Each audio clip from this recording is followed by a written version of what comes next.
Bonjour à tous, bienvenue dans cette nouvelle vidéo du test du Mi 9 Lite. Alors quand j'ai fait le déballage, tout de suite après, je me suis approprié le téléphone, j'ai tout transféré, mes données de mon Mi 9T, et ça fait donc plus de 15 jours que je possède enfin que j'utilise ce téléphone, j'ai mis ma SIM, etc. Et ben, c'est un test très agréable. Au point que je me demande, puisqu'il a des atouts, hein, même par rapport à mon Mi 9T, il a des atouts, et je me demande si je ne vais pas garder celui-là plutôt que le Mi 9T. Donc, d'ailleurs, j'aimerais bien faire un versus avec le Mi 9T, je vais voir si ça vous intéresse. Dites-le moi en commentaire. Donc voilà. Alors, l'écran. Donc je vais mettre ici en haut la vidéo de déballage. Vous pourrez aller voir parce que dans la vidéo de déballage, je donne toutes les spécifications techniques du téléphone, même si je vais les rappeler au cours de la vidéo. Donc voilà. Alors, donc on commence par l'écran, par le design, pardon. Alors le design, c'est un design Mi 9, hein. C'est donc légèrement arrondi, avec les capteurs ici sur le côté. D'ailleurs, j'aime bien les nouveaux designs des Redmi, et puis notamment du Mi 9T, hein, bon, qui était un Redmi à la base, hein, Redmi K20, avec les capteurs au milieu. Je pense que là, bon, c'était à la Apple, ça va. Enfin, moi personnellement, j'aime bien. Donc, comme je disais, il est légèrement arrondi. Bon, on l'a super bien en main. C'est un écran de 6,39 pouces. Euh, Vous avez, enfin, après il y a trois couleurs. Il y a le bleu, le blanc, le noir. Alors gris, plutôt un gris anthracite. Donc voilà, ici dans le prolongement, vous avez la marque Xiaomi, et qu'ici le 48MP.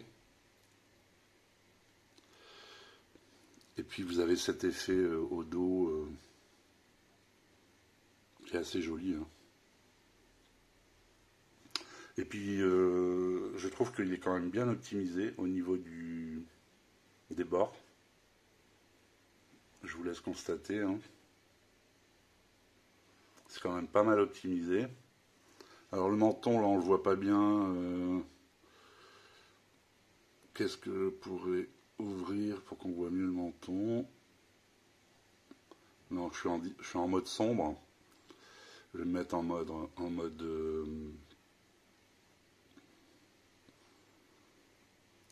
Joe. Donc voilà. Là, on voit bien. Le menton est quand même fin. Donc je pense au niveau optimisation, il est vachement, vachement bien. C'est un téléphone, je rappelle, qui officiellement le prix public Xiaomi qui est à 299,90 en 64 Go, à partir de 299,90. Donc dans la gamme qui est en dessous du Mi 9T. Alors, donc voilà, le design après c'est une question de goût, hein. Les boutons ici, comme d'hab, l'infrarouge, micro d'annulation de bruit, la prise jack, le lecteur SIM ici, hein, une SIM, une micro SD ou deux SIM. Et puis en dessous, du type C, micro haut-parleur. Et puis les bandes de passage réseau, hein, qu'on a sur les côtés et ici en dessous. Donc voilà pour le design. Donc il est très proche du Mi 9, hein, ce qui est un peu logique, c'est un Mi 9 Lite. On va passer à l'écran. Alors l'écran, c'est un écran AMOLED.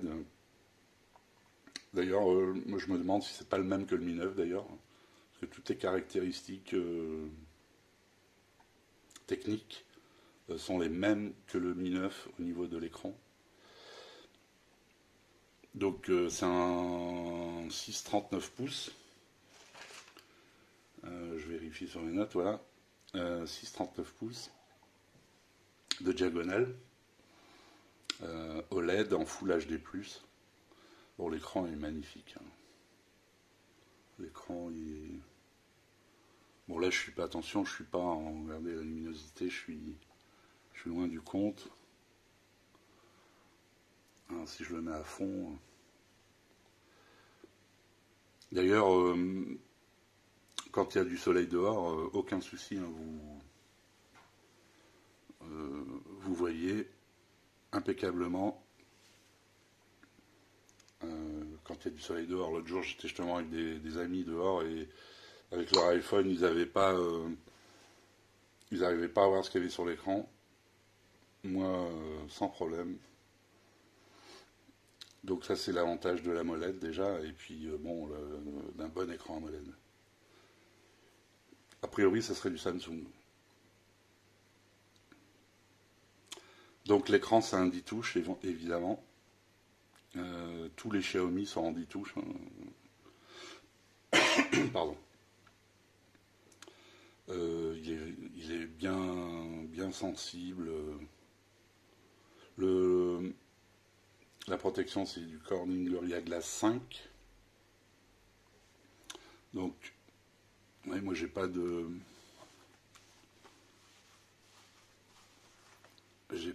comment dire de protection dessus et pour l'instant aucune rayure.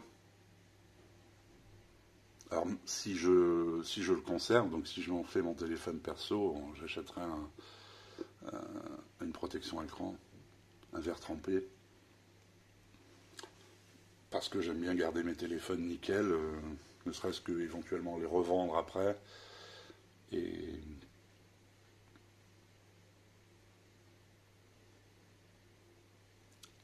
donc voilà en ce qui concerne l'écran. Alors, en ce qui concerne on va dire le software, j'ai eu hier, je vous ai fait une vidéo de présentation que je mettrai ici, sur MIUI 11. Et donc le Mi 9T, j'ai eu la mise à jour il y a 3-4 jours, 3 jours, je crois 3-4 jours. Et pour le Mi 9 Lite, je l'ai eu hier. Donc là, en fait, je tourne sur MIUI 11. Voilà, une version stable. Alors pour l'instant, on est toujours sous Android 9. On est toujours sous la version 9. La version 10 devrait pas tarder. Elle devrait être mise à jour dans les semaines, dans les semaines qui viennent, je pense. Bon, là déjà, ils déploient la MIUI 11. Et ensuite, je pense qu'ils feront une mise à jour avec Android 10. Alors j'ai fait une vidéo pour vous montrer un peu les particularités de MIUI 11. Enfin, il n'y a pas grand chose, il n'y a pas beaucoup de changements. Par contre, le menu est beaucoup moins fouillis, pardon. Regardez ma vidéo sur MIUI 11, vous verrez, que j'ai fait avec le Mi 9T. C'est un peu moins fouillis, il y a moins de lignes, il y a beaucoup de choses qui sont regroupées, notamment les applis. Dans Appli, on retrouve tout ça, alors que tout ça, c'était dans le menu ici. Je ne vais pas vous parler en détail de MIUI 11 parce que comment dire, ce serait une vidéo qui durerait trop longtemps.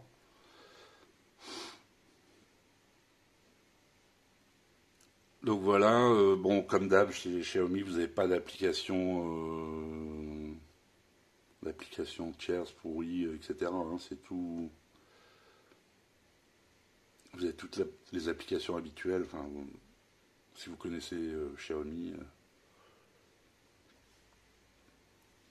Donc au niveau software, alors qu'est-ce que je pourrais vous dire? Ah oui, il y a une petite particularité. Je sais que ça en intéresse certains, donc je vais vous la montrer. Bon, évidemment, c'est dual 4G, les deux SIM, si vous mettez deux SIM. Vous avez donc le Volt. D'ailleurs, quand je le mets, voilà, vous avez un icône. Je suis chez SFR, hein, un icône qui vous montre le Volt là-haut. Et vous pouvez passer des appels Wi-Fi. Là, je fais un petit coucou à Mars du 43, qui est fan de cette fonction.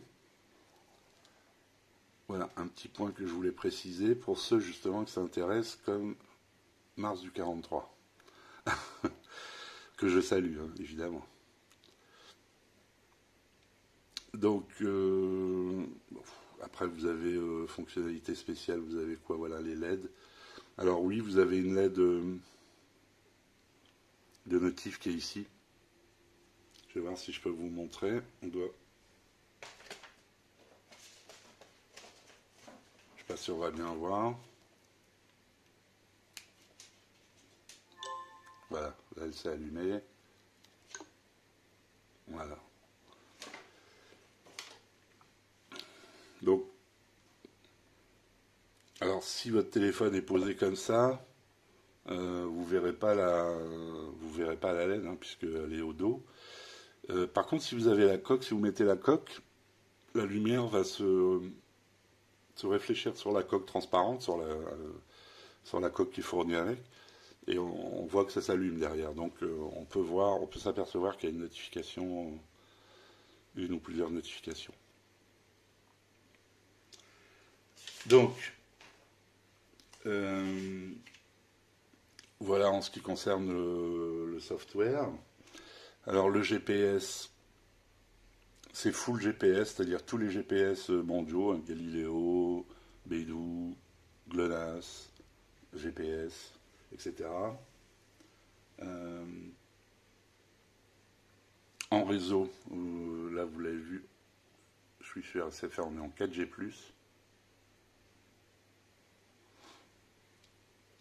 Il fait 4G+, donc il a la B20 et la B28, en plus des autres bandes classiques. C'est du Wi-Fi 5, la 5e génération de Wi-Fi. Bon, pour l'instant, le Wi-Fi 6 est assez balbutiement, on va dire. Donc, c'est pas vraiment utile et ça coûte un peu d'argent de le mettre en Wi-Fi 6. Et puis, de toute façon, la plupart de nos équipements sont en Wi-Fi 5. Donc, vous avez une batterie dedans de 4030 mAh. Alors, au niveau autonomie, il n'y a aucun problème. Moi, avec mon utilisation, je tiens 2 jours, sans problème. Un peu moins si je joue un peu trop. Mais bon, 2 jours en utilisation modérée, vous pouvez les faire. Je vais vous faire écouter le son. Je vais aller sur YouTube.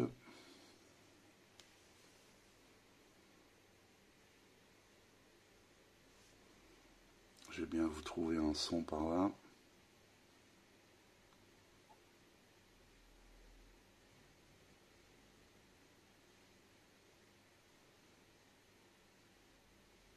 Voilà.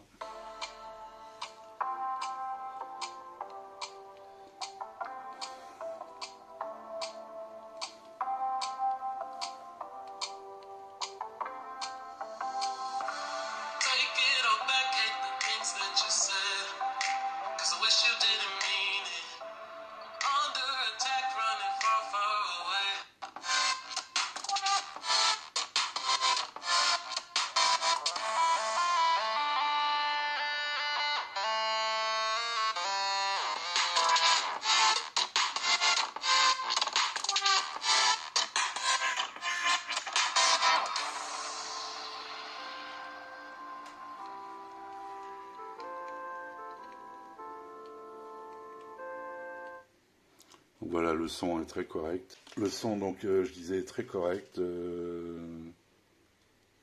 Quand il est à fond, il est un peu criard. On va passer à la photo maintenant. Alors, on a donc un capteur de 48 mégapixels à l'arrière, un l'IMX 586. On a un 8 mégapixels pour l'ultra grand angle et on a un 2 2 mégapixels pardon, pour la profondeur. Et devant, on a un 32 mégapixels. C'est un super appareil photo, un super téléphone, pardon, euh, pour les selfies. Pour ceux qui aiment les selfies, vous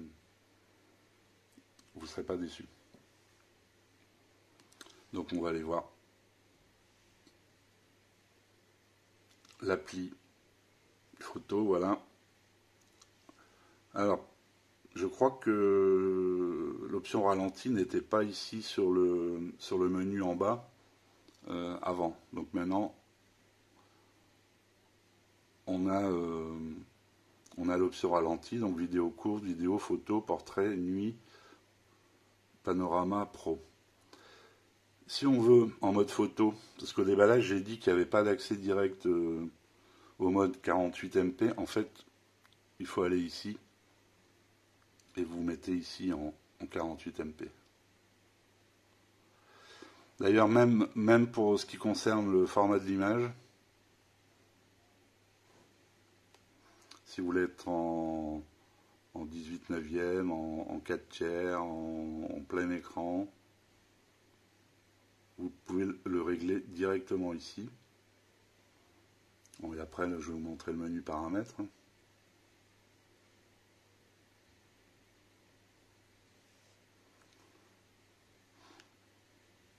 Pour la vidéo, c'est pareil. Vous accédez ici directement à la qualité de la vidéo. Donc si vous voulez du 1080 ou du 4K, puisque vous pouvez aller jusqu'à 4K en 30 fps.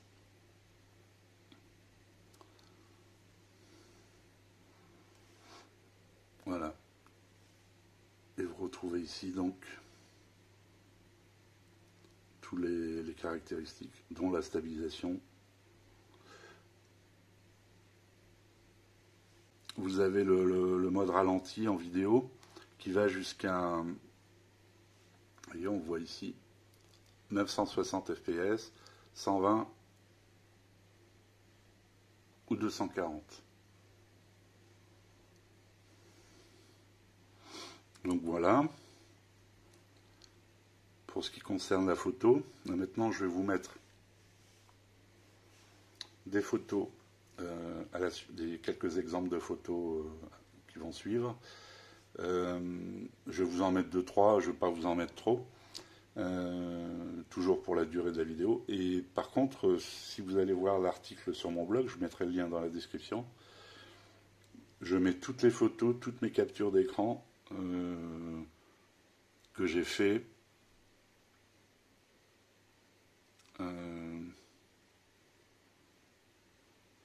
tout au long de mon test. D'ailleurs, je ne vous ai pas parlé dans le tout à l'heure, hein, voilà le score que j'ai eu. C'est un score que j'ai eu après avoir tout installé. Hein. J'ai pas fait le test dès le déballage, j'ai tout installé mes applis et tout ça pour être au plus près de la vérité. Je vous avais dit tout à l'heure, hein, le 10 touches.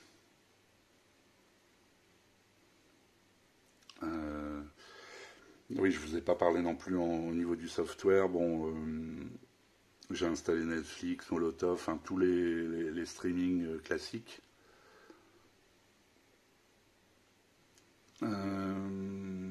Pendant que je suis là, voilà, bon, je vous disais le GPS, hein, ça marche nickel. Et l'autonomie, vous voyez, avec quand même l'écran allumé pas mal. Bon voilà, tout ça, vous retrouvez toutes les photos, toutes les captures d'écran, toutes les photos que j'ai prises du téléphone sous toutes les coutures, vous retrouvez ça sur mon article. Voilà, donc je vous mets les photos et on revient pour la conclusion.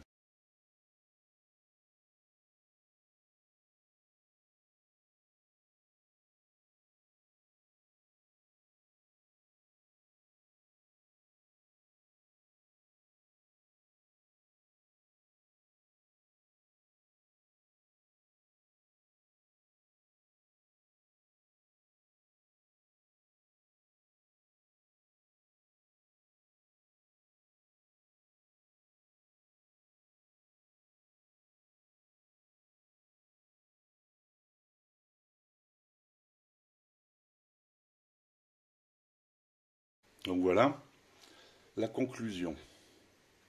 Alors conclusion, moi je pense que je vais garder ce téléphone plutôt que le Mi 9T. Alors le Mi 9T, l'avantage c'est que vous avez un écran full screen. Bon, c'est vrai que c'est super, c'est l'avantage ultime de ce téléphone.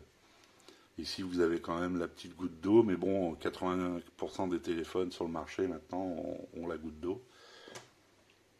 Donc pour moi, c'est pas un défaut, c'est dans la norme.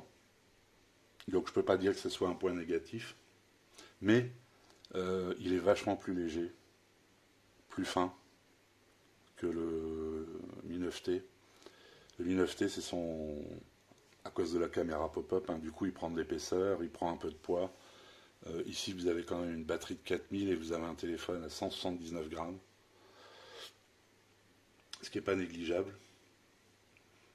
Bon après moi ça m'intéresse pas forcément, mais vous avez dans les plus la fonction appel Wi-Fi, il a la B20, la B28.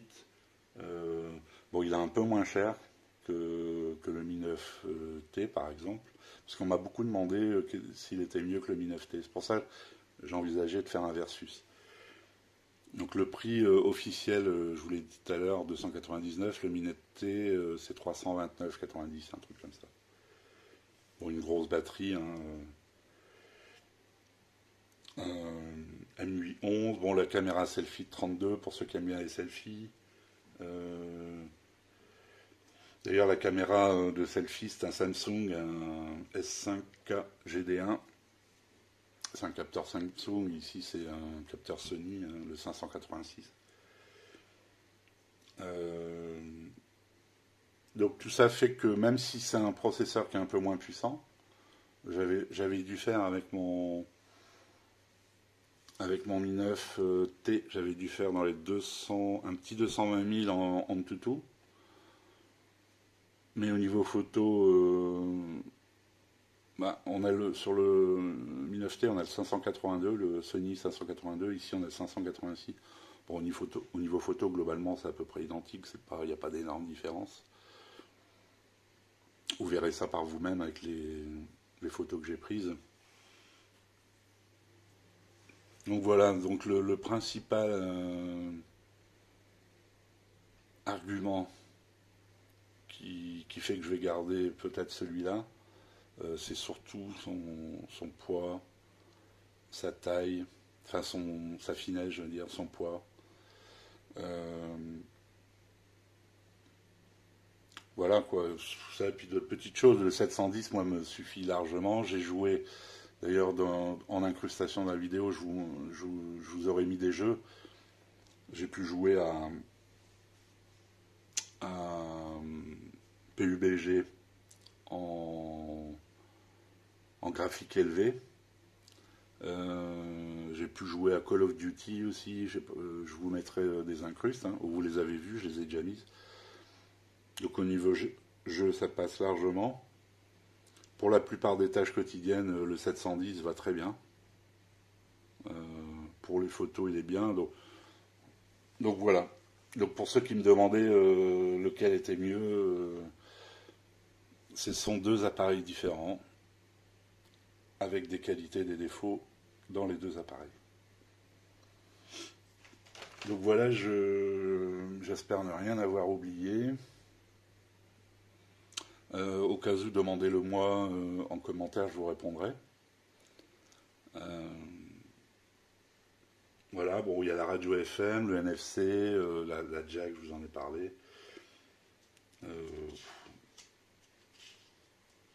Voilà, je crois que je vous ai tout dit. Au cas où, demandez-le moi. Voilà, je vous remercie d'avoir suivi cette vidéo.